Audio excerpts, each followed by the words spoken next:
Yeah, I was going to say I'm going to open the meeting here at 9:32 for the Wenham Finance and Advisory Committee. I can see in attendance myself, Finsberg, the chair. I see Jeff Soulard. I see Jared Ward, Robert Papadik, and I see on my computer. I'm not sure who that might be. I'm thinking that might be a resident. I don't think it's Dano or David. Okay. All right. Well, I wanted to thank the members of the board for getting together at sort of an odd hour, and we're going to have to be aware that other folks weren't able to attend. I wanted uh, to call this meeting a little at this odd time, and especially before the holidays, to get you guys thinking about how we're going to approach the first item on the agenda, which is the new school. I hope you guys were able to take a look at my note to the select board sent last week, and then also I went in front of the select board earlier this week to um, give them the opportunity to ask questions or have me elaborate on exactly what the need is. Um, this uh, you know th it seems that this board is going to be asked to um, basically recommend to the select board that they um, approve or don't approve the new school project. And we have to have a discussion amongst ourselves about exactly how we're going to go do that. What criteria we would use, um, what is in scope, what is out of scope. And, Jeff, please correct me if I'm wrong, but I think we need to have this recommendation along with the recommendation on the overall budget, the operating budget, which is a separate project, right? Have that done, I think, by the end of February. Is that right, Jeff? Yeah, yeah, exactly. So we need to discuss exactly our methodology and criteria. I will stop monologuing in a second, but I just want to make sure that I discuss the email I sent. I'm essentially kind of recommending that we um, either we take the whole project as it's presented to us, right? The school board has put together and gone through a huge, long process to come up with this particular proposal. And while you or I or anybody might have an objection to something, whether it be, the cost of it, or that the roof line is inappropriate, or that you don't like the age grouping of the school, or what are we going to do with, Bucher is going to have half as many kids in it as they do currently. Those sort of things we might have an objection to. We can't propose back to the board on the town meeting. We approve this design, but we want these changes, right? It's an up or down vote on the project. I think that would also help us kind of stay within scope, and limit the scope of what we're talking about to say this is what we're going to have to approve as it is without change or not. Um, and then the second thing that I recommend in my note is that we are a finance advisory committee. We're not a social advisory committee or a aesthetics advisory committee. We're being asked to kind of opine financially whether we, um, uh, approve or don't approve this project. And so we should try to limit um, you know, our process to financial concerns. And so that's what I put in the email. Um, I will pause now and stop monologuing and look for thoughts from the other members of the board. Finn, it's Jared. I I agree 100% with what you just said, but would just like to add one other comment. A concern I have is that we will be asked to be, amateur construction cost engineers, and so I think a given has to be that we accept, the estimates as presented. In other words, there was some guy who came to the five board meeting the other, that one last one we had, and he's like, "Well, I can build this for half the amount, that they're putting in this budget. So we get in addition to aesthetics and the political elements of it, we're not construction cost engineers, and we should not be asked to opine on that. Okay. Yeah, I think that extends into, I think the more complicated project of the way I propose this is if if we are weighing two options, do the project as presented with the costs that they've presented, Yes. or not, if we don't do it, there are expensive kind of consequences, right? As we try to, you know, not have a new school and instead do the other option. Like, what is that best option, right? Yeah, I mean, the time value of money and the opportunity cost and those kind of things, we can obviously weigh in on that. But I just don't want to have somebody in the room start saying, well, how do you know the rebar isn't going to be X instead of Y when you do the thing? And who are you Mhm, going to choose as a contractor? And, that kind of stuff. mhm. The other thing is, what other alternatives might we be inclined to consider? I mean, you've got either do or don't do. Another more immediate possibility, and you've mentioned it, is to do it at some time in the future. Is that on the table, or are there other alternatives as well that we might be considering? Mhm. One of the things I thought about doing is require from the school board to tell us what the alternative is, right? That is a little bit giving giving the sheep to the wolf.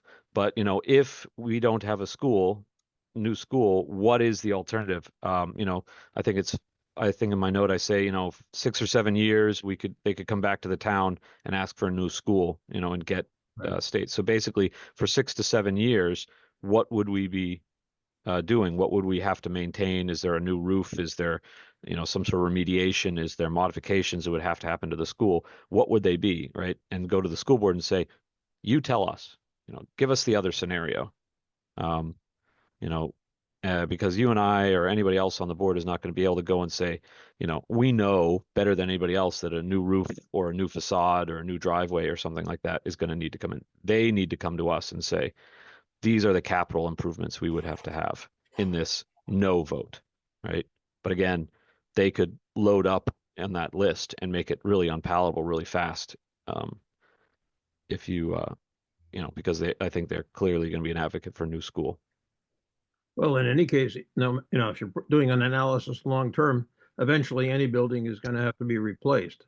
So, that's going to be part of, I would think, the thinking that needs to go into it. Because I was thinking one way of looking at the analytics was to look at the discounted cash flows of the alternatives and see if the new building is more attractive uh, before the useful life of the existing buildings occurs, and that, use that as part of a way of year by year looking at and determining whether it makes sense to build a new building now or wait for some period of time. Yeah. Let's see. Dan, I haven't heard from you, and still don't know who the unnamed participant is, but I don't know, Dan, do you have any thoughts? Yeah, I apologize for being late, but read your email and understood what I imagined was your intro and agree on what we can or can't opine on and with what Jared shared. I like the idea of asking for an alternative. I think that's really, now that you say that, it's almost offensive that we're not sharing that publicly with the voters, because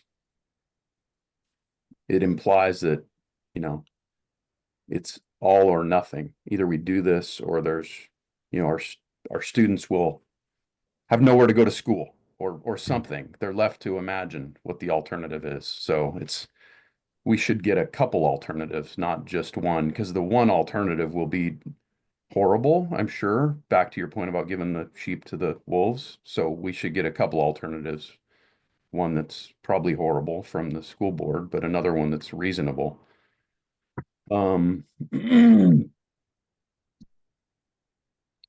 Yeah. I don't know, are we at this stage in our meeting sharing our personal opinions on whether we support the school project or not? Or is that further down the road on the discussions? Well, I think that if you have specific concerns, I'd like to hear them. I think you know, we are all concerned about our capability of addressing various things, like as we were saying before, you know, we're not construction engineers, right? We're gonna have to we're uncomfortable, you know, objecting to estimates, right? Not being experts. So I think it's reasonable to do it. I think the question, Dano, is you know, would you or would you not agree with the concept of, you know, limiting our discussions or our objections to financial concerns, um, as opposed to, as I mentioned earlier, aesthetic concerns or political concerns. Um, yeah, I mean, you say that and just in general, I agree, but then now as I try to think about what that means, what are financial concerns? And Jared, you alluded to time value money and uh I guess, yeah, what would be the list of financial concerns other than the construction costs being taken at face value that we might be concerned about? Implications for tax rates or I think that's well within scope. capital, yeah, cash, Yeah, whatever, financial requirements on the town feels like the main thing. right. One of the things I worry about, as I mentioned, the sheep and the wolf, is, you know, the doom and gloom kind of alternative that might be you know, proposed to us, which might say, hey, there's a risk that one of these schools is no longer usable, right, for some, you know, medical or structural reason, right? And we would be asked to assign a risk quotient to that possibility. Um, and that makes me worried, right? You could argue that is a financial implication, right? Um, but again, I'd have to say, you know, I'm not the person, the assessor or the, you know, the insurance guy that can tell you how likely some of these events might be. I think in terms of opportunity cost, there's going to be a lot of pushback as to whatever alternatives are put forth vis-a-vis the pot of gold that's coming from the state to build the building. And this, I only know what I've heard in the public meetings, but I guess we go to the back of the line for 7 years or something if we don't sign up now. And I don't know if anybody's going to. I mean, I accept that as a given, but I don't know who's done the due diligence vis-a-vis. You know, is that really true? And you know, I mean, who's talked to the state? I haven't. I don't know who else has. I assume somebody has. Well, Right. and related to that, Jared, was there a vote, or I guess it was implied in the last town meeting's approval of the overall budget that we would put a noose around our necks for the 2 million bucks that we're putting up front for the work to date, knowing that it might be a sunk cost if we don't move forward? Did we decide that collectively somehow? Because that's offensive also, that we're using that as a kind of, you know, hammer to say to people, well, we'll be out 2 million bucks. My financial self says, I don't care. That's a sunk cost. Right. Doesn't I'm with matter. you on that. Like from a financial point of view, that's a sunk cost, right? Not something that we would consider, right? We're talking about the cash flows from this moment forward, right? Of do it or don't do it. Yeah, I mean, technically, yes, but emotionally, that 2 million will be a big part of the calculus, It's fun being a financial person because we don't get to have emotions. right? Try to manage other people's emotions. Uh, You know, given that we're not analyzing everything, one of the things we can do is if it costs more to go with the building program than to go on with the existing schools, we can tell people what that's going to cost, and you know, then somebody else can make the trade-off of those X dollars. Is that offset by the benefits in education or whatever else that might be, and make that decision. So that's one thing we could do is just provide that information. So you're saying, I think, that if our conclusion is that it's more expensive for the next, the discounted cash flows are more expensive with a new school than keeping the old school at least for 7 years.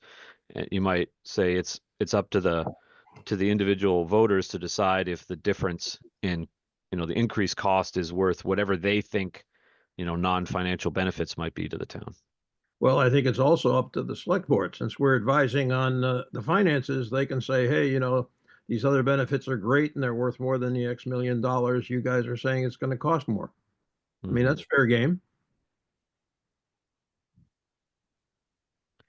So it kind of also obliges us to vote or recommend one or the other simply on the discounted cash flow.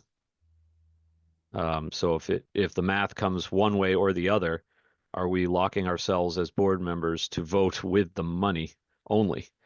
Because we're going to have, I assume, one model at the end of this that says, here it is with the school, here it is without the school.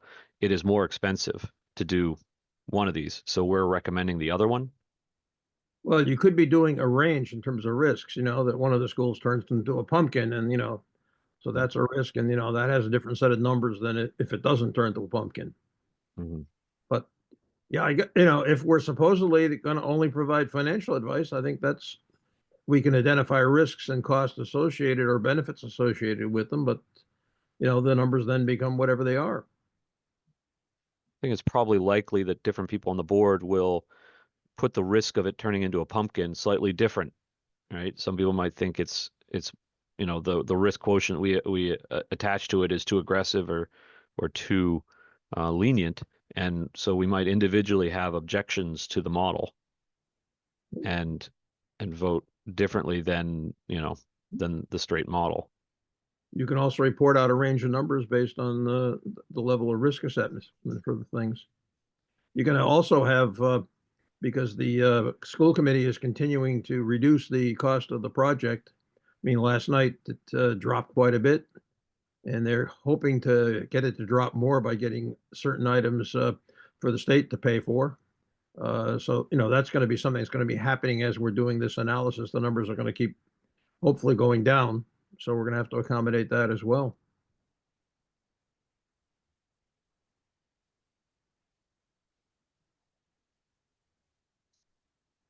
I mean, maybe you could put a model together.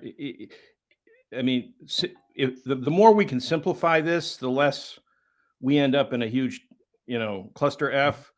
So, I mean, the driver of the construction model is this huge money from the state on day one, which limits our costs. And after it's built, the maintenance costs are stabilized at some relatively low level because it's brand new.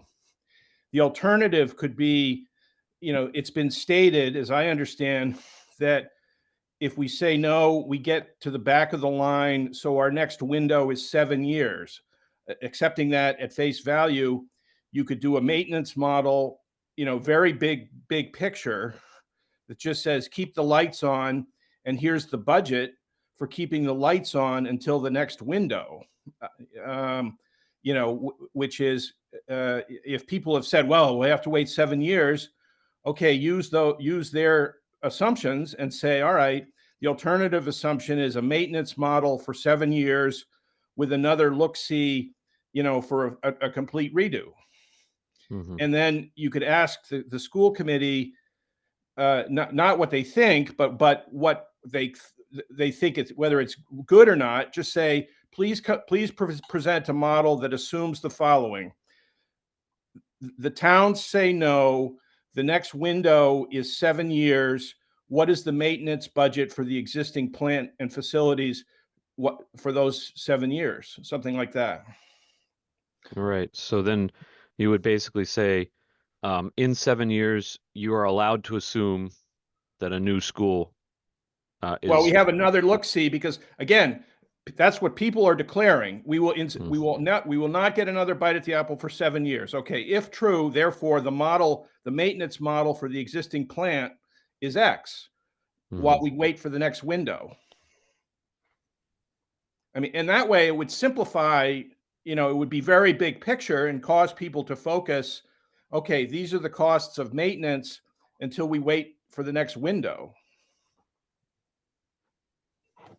You Mhm. might want to add to the maintenance part, asking them about the difference in the school non-maintenance operating budget, because people have talked about certain benefits from having teachers not have to travel between schools. And it may not be a lot of money, but the question is we No, should. exactly. Another line, it'd be another line item in the model. You could just add, and you could present them with a list of what we think the cost assumptions are. And then that way they could say, well, gee, okay, we agree with your model, or you haven't thought of the following things.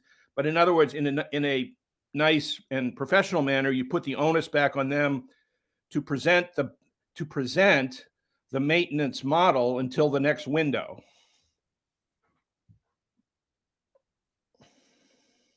Because, and Okay. that gets us out of the whole debate about you have to do it the state's going to go away and it's a disaster if. And then that way we at least we state it as options, and people can look at the costs and argue. They can argue over the costs of maintenance, or somebody can come up and say it doesn't work. I mean, the other argument that was thrown out in one of the meetings was, at any minute, a parent could litigate the quality of the plant and facilities being substandard. At any minute, that was thrown out. Mhm. Okay, I hear you. So then, therefore, show us the maintenance model, to defer that kind of activity. For example, Peter Clay said, "Do you know that there are no sinks in the urinal in the bathrooms at the Cutler School?" I said, well, no, I didn't. But again, okay, show us a maintenance model that says put sinks in the Cutler and all the other things.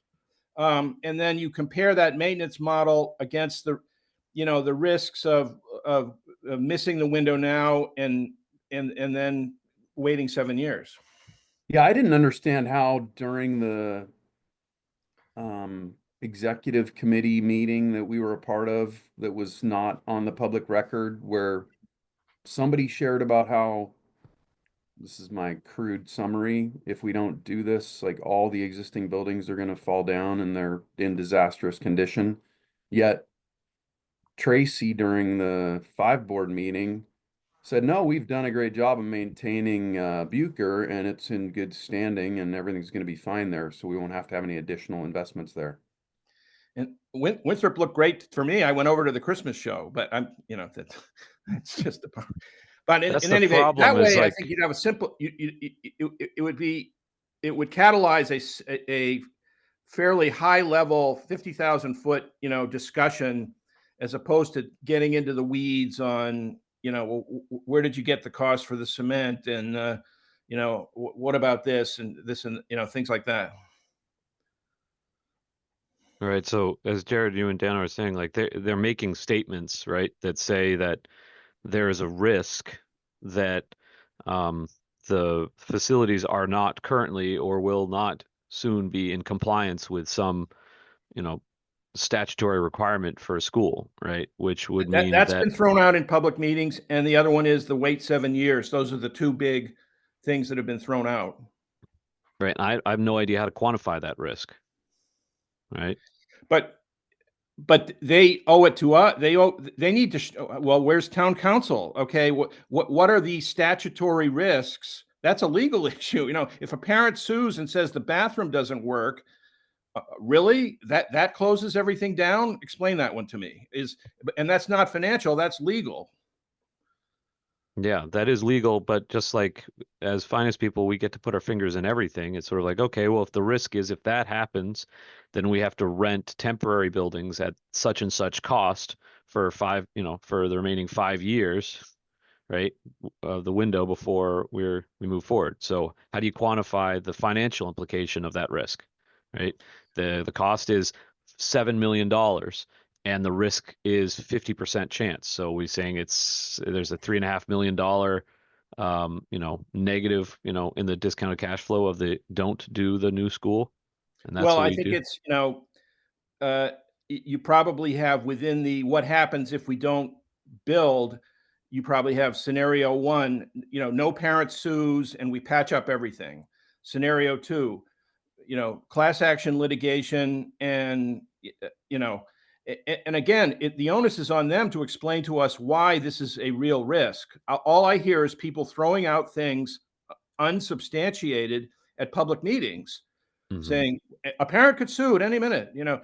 So, okay. So if that's a scenario, what, you know, I Don't mean, we have insurance too, which would mitigate some of well, this? exactly. I mean, I've had experience with litigation, and okay, a parent files a complaint. Okay, it goes to some state agency. A state agency investigates. Okay, a state agency possibly proposes a remedy. My point is, you don't end up moving people into Quonset huts 48 hours after the person, you know, files litigation. So my point is, you could be getting to the 7-year endpoint, and these regulatory issues on a case by case basis could, God forbid we had to, but could be addressed in a programmatic way. That's how those kind of things shake out. So I don't, if somebody's going to put up a model that says parent sues because bathroom doesn't work, school forks over $3 million next month because of that's just unrealistic, and that can be refuted very easily with the assistance of town council if necessary, or outside counsel.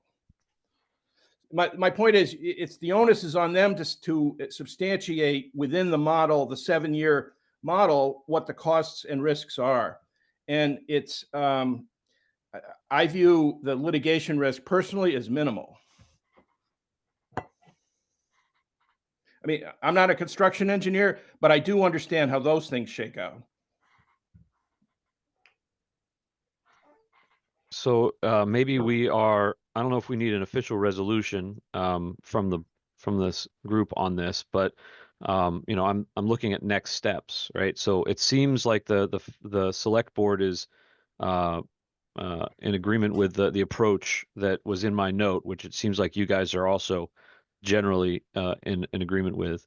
So, you know, and you saw from Jeff, he had sent over you know, a whole bunch of documents from the Hamilton finance committee.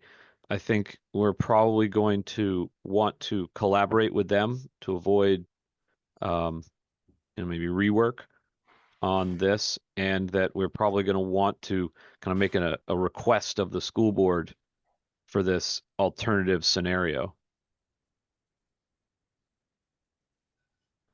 There, I'm not sure what format is and what they can and can't do. Jeff, you'll have to help me to stay compliant here, but like we could either have, you know, a joint meeting with the Hamilton Finance Board, or we could, you know, I could reach out and try to have a conversation with him if directly. Might be faster if I do that and at least tell him what we're thinking, and then bring in the rest of all the boards. Yeah, I mean, I think that's probably the best way to get started. You know, you sort of, this has been a really good conversation, and I think you guys are asking all those sort of the right questions. So, you know, you take what we've discussed here, and you speak with the chair in Hamilton, let them know sort of the approach we're taking, the questions we have. You know, the hope would be he's gathered a lot of this data and done maybe some of this analysis already. Now, granted, it's someone else's, it's not yours, and you'd certainly want to vet it and, you know, determine if you felt there were biases one way or the other or that kind of thing. But from there, yeah, we could move towards maybe a meeting with the Hamilton Finance Committee. I'm thinking there'll probably be at some point a meeting where we would want to meet with the school committee, or the school committee and kind of the project manager of this project, who can answer some of these questions. You know, but I think ultimately this is the right approach. I mean, you folks have to weigh in on what's, you know, really the biggest financial question in the town of Wenham, and you know, quite some time, and probably will be for a long time. You know, you might be seen as you know, fighting against the project, but I think, you know, we have to convey, you know, in theory, we're actually helping you here, because if we don't ask the hard questions now, you know, you're going to be asked hard questions at town meeting floor and not be prepared. And I think the sort of model you're talking about with this kind of discounted cash flow, makes sense. I keep thinking back to, boy, I'd love to be able to run sort of a Monte Carlo analysis of, how to capture the risk, but I couldn't begin to think about how to structure that, because all the risks are, there's unknowns. Unlike, in an old financial planning model, what the life expectancy tables are, and you can run a statistical analysis on that. But I don't know how you run the statistical analysis on something like, someone suing you over bathrooms or that kind of thing. But no, I think this is the right approach, and the starting with John is probably the best, and then we can think about how we want to structure meetings moving forward from there. I would just Well, like the to other- add one thing to what Jeff said, which is, in terms of engaging with Hamilton, this is maybe a little bit, I would not invite the project manager to these meetings, keeping along the assumption that they've thrown a number over the transom. It's X. Okay. And we're not construction engineers. And I don't want to spend 1 minute talking about, what's going into the building. In other words, for this very important analysis, is so that what you want to do is have the number from the project manager and engage in what Jeff just said, Monte Carlo analysis as to, okay, value, net present value, 150 million, time value of money, 7 years if we don't do it. Okay. Just, in other words, play at that very high level. Don't get the guy coming in with pictures and boards, and we'll just go in the wrong direction. Well, I Just to would argue, clarify, on that, Jared, I'm not talking about bringing them in for that. These folks are not only the project managers, but they're also the folks who deal with the MSBA and getting the Oh, okay. funding. I'm thinking more of asking them. One of my questions is always, who went through this process and didn't pass the project and then had to go back in line for 7 years. What did they do? How did they work around it? Did they build without state funding and Oh, build okay. something I cheaper? misunderstood. Yeah. Give Okay. us And I examples didn't of some of realize. those questions. So is the project manager, just as a factual matter, are they responsible for negotiating with the state on our behalf? So, the term I think is like the owner's project manager or whatever in a typical town or municipal project. These folks that, the $2 million Dano was speaking about earlier, those sunk costs, this is the team we bring in that has helped us navigate this process of the MSBA, of running, providing them the information that shows why we believe we should be in the queue because our schools are in this, particular shape. And then they provide the information of, the state always looks at repair versus new construction. They evaluate those two, and then they'll say to you, we will fund this new Cutler school. We don't view this repairing the 3 schools model you've provided us as viable. It seems like, and this would be another question I might ask them, it seems like they're always in favor of new construction. I don't know of any projects where the MSBA has said, no, that, if you just fix up the 3 schools, we think that's your best solution. So I think they always kind of have the slant towards new construction, and that could be for educational reasons, that they feel like not so much financial, but that the new, learning environment is so much better for the children, that's why they slant that way. So is that repair information been shared with folks? I sent an email this morning with some links and facts and whatever from their website. I haven't poured through it yet, but it should be part of these submissions. And so that's where I feel like this sort of project manager could be helpful in pointing us to, Oh, okay. if you look I at this didn't submission, realize that. All right. here's where we, have a lot of this data, I believe, should already be in that packet. So that's where I think they could be helpful. Well, that means then that the school board should be readily able to provide the repair assumptions to us for the analysis. Yeah, I mean, a lot in large part. I mean, maybe in the exact way we want to tailor this 7-year maintenance plan and whatever, and maybe not exactly in that way, but it shouldn't be too hard from them to get to point A to point B, I don't think. Okay. Sorry, I didn't realize that they were responsible for that too. So, I think So, go ahead, Robert. No, I think one of the things we should consider is early on getting our preliminary model in place, because one learns a lot from that in terms of where we should ask for more information and where it doesn't make any difference, and also to give them enough lead time to produce something that they don't already have. If the, apparently there's a lot of stuff out there, but there may be some things we want that they don't have, and want to give them enough time to get that. I had another related question as we're talking about alternatives and how this, I guess I'm jumping to how this fits into the bigger picture, but, and Jeff, you're saying all the data that's been out there and published that we may or may not be aware of, but is there a master plan for the district as a whole, including the middle school and high school, and what we do with the future of the high school, given declining enrollment and underutilization? And I don't know if somebody mentioned this during the meeting or not, but has anybody spoken to that? Or 2 years from now, are we going to get some capital request related to the high school to add on top of this $150 million?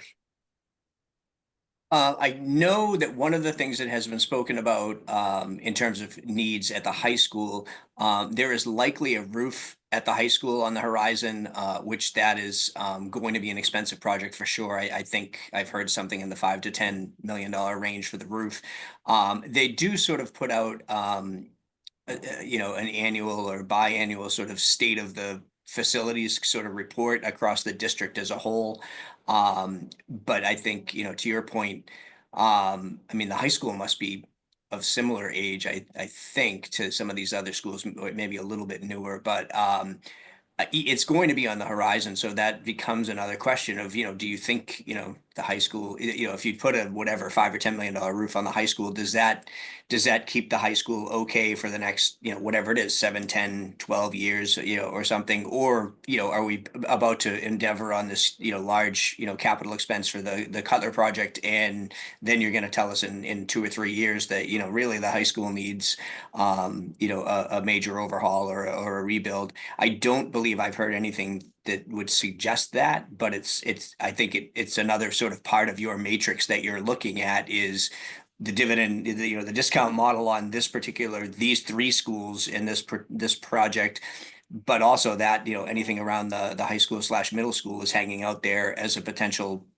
cost as well that needs to be thought about. And yeah, the declining enrollment it's a huge issue everywhere. I can tell you that, in Manchester and Essex, we just built a new elementary school in Manchester, and probably 2 years ago it opened up, and the numbers in that school are down, I think 30 to 40%.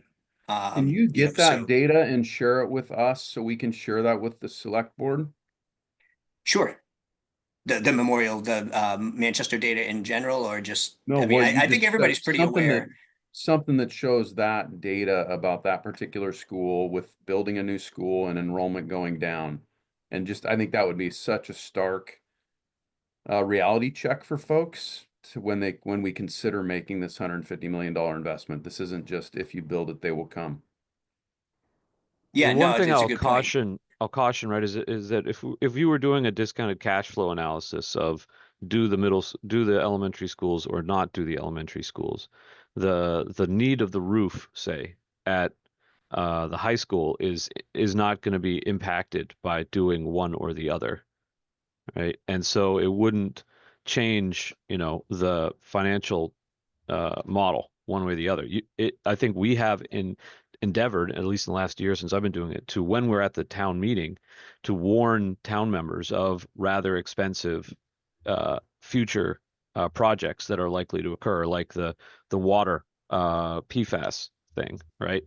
And as we did last year, right? And so I think it would make sense to call out at some in the right format, right? And in the town meeting, that the finance committee wants to make sure residents are aware of rather large capital expenditures likely to come up. But I'm not sure that it would impact like the roof problem, particularly at the high school, if would have impact our decision here.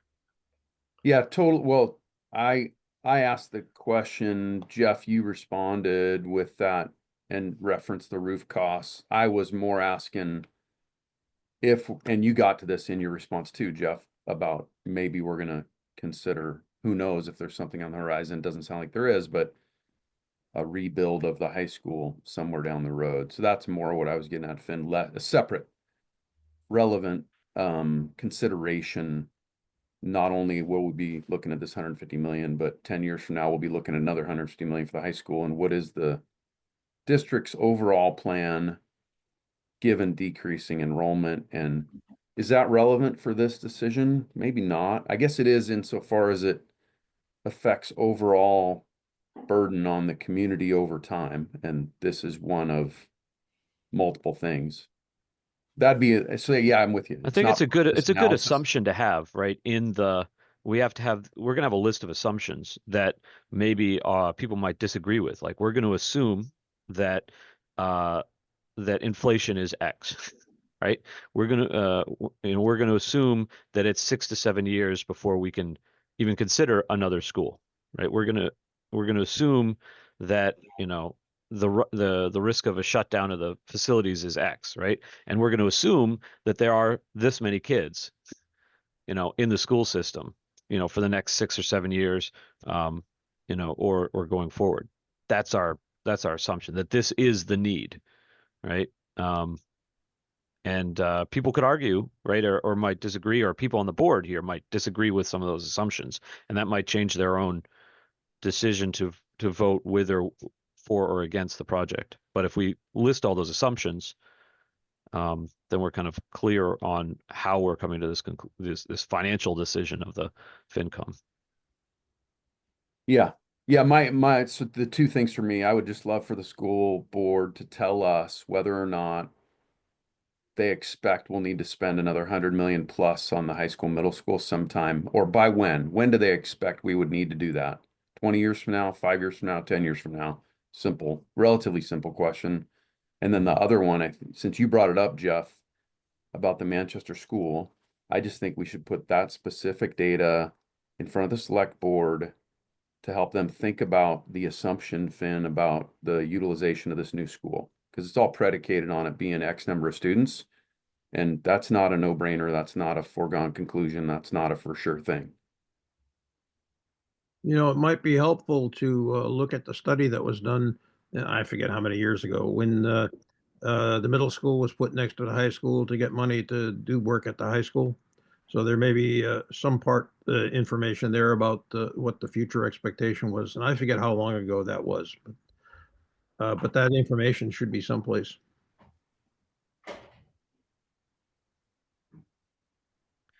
And Daniel, the other interesting thing about that Manchester school is I was one of the people that was advocating for a single new elementary school instead of two new elementary schools, one in Essex, one in Manchester. But sort of the folks who wanted to have a local school for their kids kind of, that won out.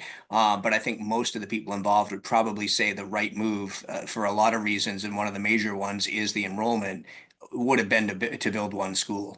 And I felt that way when we were looking at doing it. And now when you look at the enrollment numbers, to me, it seems pretty clear that, should have been the path we took. Yeah, it's a great case study. So I'm looking at the time. I usually try to keep our meetings to an hour, or I don't know what other folks think about that. But I think we have another item on the agenda to talk a little bit about the operating budget as well. I'm obviously haven't been thinking about that as much as I've been thinking about this particular project. But do we feel like we have a next steps? I'm looking at the notes I've been taking, right? That asking the school board to detail the alternative of no school that gets us the next funding window, talks about shutdown risks, facility risks, insurance that would cover any of these so-called, shutdown risks, and ask them about other major capex either in the 6 to 7 year window or going forward, and then start the process to collaborate with the Hamilton FinCom. I would probably speak to the other chair, probably hopefully before the new year, and then plan on having a joint meeting with them and everybody else in early January, and then move forward from there with an eye of having to come up with our decision by the end of February. is there any homework? Jeff, we talked about homework for people over the holidays. Yeah, I mean, I think, Thanks you a know, lot. yeah, I was just thinking, trying to get as much information as I could to, I mean, I think, and Finn and I talked about this a little bit, but I think, I mean, obviously the operating budget is our largest task every single year. But it feels like the building project sort of eclipses that to some degree because it's such a large, decision, to be made and to be, advising folks on.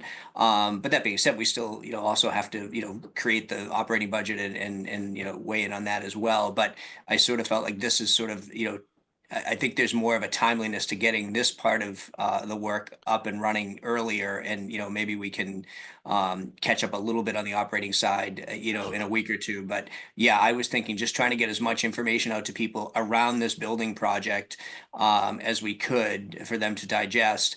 But I think what I'm hearing here is it would probably be great to sort of as you say, you've been taking notes, just walking through like what are the important variables we think we want to know more about, and you've alluded to like inflation, interest rate would be another one. Can we quantify? I do think the 6 or 7 years to get back into MSBA is a pretty truthful statement. One of the other concerns is always, well, the MSBA funding is here today. Will it be here in 7 years in the same way? I tend to think it probably will be because it's been around for quite a while now. And with the implementation of sort of the millionaires tax that came into effect last year, that's more money that's available to the state, and part of that is supposed to be peeled off towards education. So I don't know that the risk of it going away is significantly large, but maybe it is non-zero. So maybe that has to be one of our variables we have to be concerned about. But yeah, I think if we could work to maybe at our next meeting, which I think is going to be on the 8th of January, be moving towards at least having the shell of what we want that model to be, to analyze this stuff, and then as you say, we can start reaching out to other people, be it the FinCom folks in Hamilton, people affiliated with the school that can start filling in the details so that we can then begin to, run this analysis. And, maybe we can't do a full Monte Carlo, but you can say, this assumes interest rates stay at this, or, a shift in interest rates, it would make the project or make these numbers look different. I think it just shows to the residents that you've, looked at this from a bunch of different angles. Not the cost of rebar angle, that's kind of outside your, expertise, but just the financial analysis that you would do in your normal everyday jobs, bringing that to this project. So that's sort of, I guess, what I was envisioning as homework, Finn, is just there's a lot to probably digest between now and the next meeting. So if I have that right, it's basically there are a bunch of documents that you have or we're planning on sending over to folks between now and the 8th, and we'd like folks to be familiar with them.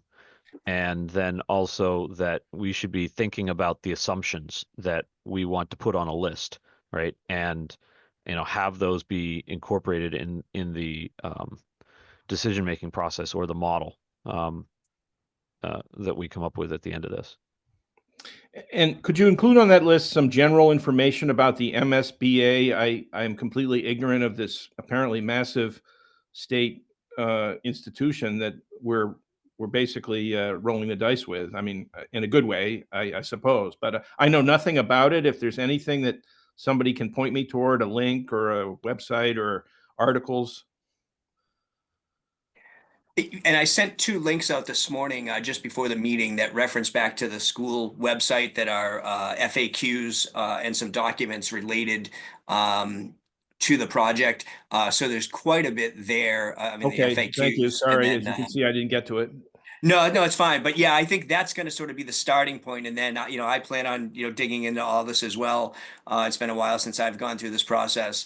And, and I assume we'll all have some questions, and certainly as I go through it, if I say, geez, this doesn't provide me enough information on the MSBA, here's another link, that really, talks about what they do and what the process is. But I do think getting some of these submissions to the MSBA from the district and the project manager they're working with, those are going to have quite a bit of information that we'd want to see.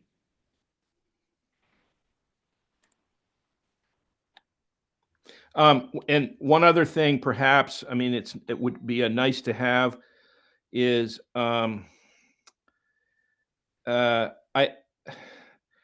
don't know if town council could possibly, I mean, again, the argument's been thrown out that we're going to have to defend against. I'm almost sure that, a parent will sue if you don't do this. Has there been any case law, where class actions from parents have been filed about public health, and what the remedies were as a result? None. I mean, I would think the school is much more aware of those things. I mean, I don't personally have But any, I real knowledge, but guarantee we can that find it. those, when we get down to the short strokes, that's going to get thrown out, and we got to have an answer. And otherwise, that we will be asked to accept at face value that there's this huge litigation risk where, the kids are going to be thrown into Quonset huts, in 30 days upon submission of a complaint by a parent. That's the argument that is going to be framed against us. Us, I'm meaning in terms of whatever model we come up with. Okay. Yeah, I'll talk to Steve and figure out the best way to, approach that to get some information on There that. must be Whether some it's case law that in 20 minutes they can go through. They can do a case law search. MSBA versus Town of Weston, MSBA. They'll know a way to pop up anything that's out there. And if they don't find anything, QED, I think we've proved our assumption that this is not perhaps a major risk in the model. Right. And I think, as you've said, how long did it take from complaint to impact, if there was any? And, Yeah. was there no insurance that was, built into this that mitigates, 90% of this, these expenses? But usually what happens with state agencies is you, in good faith, go to them immediately and say, okay, we understand your problem. Here's our plan to fix it. Meaning maybe a few more dollars in the maintenance budget that were otherwise not there. That's usually how these things roll. And I'm just trying to make sure that there's nothing out there, $30 million judgment, Town of Weston for non-compliance with public health, that kind of thing. Okay. I think we can at least ask the school board and the town lawyers, right, to give us guidance there, because we're going to have to put that as an assumption that this Right. is a legitimate concern, and or it's not, right? Right. Or it's mitigated down to 90% or 10% of the. Yeah. And that can be done with very short dollars in a very small amount of time by town council or somebody that they ask, please give us a rundown of, history of litigation in this kind of matter.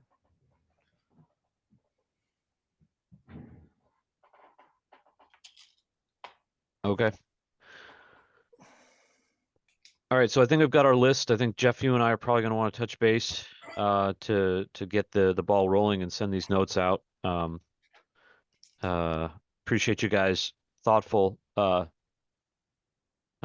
discussion on this, and we'll hopefully get on the ground running with some of these assumptions at least laid out, and what the alternative is from the school board as we look for early January and are getting back together on this.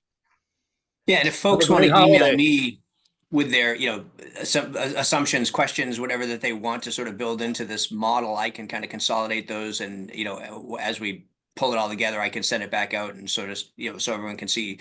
I'm sure plenty of the questions will be the same from all of you, but maybe each of you will have a few different questions, and I can get something out that shows everybody, this is what we're thinking of asking as of right now, and then we can use that as a starting point to start our discussion on on the 8th.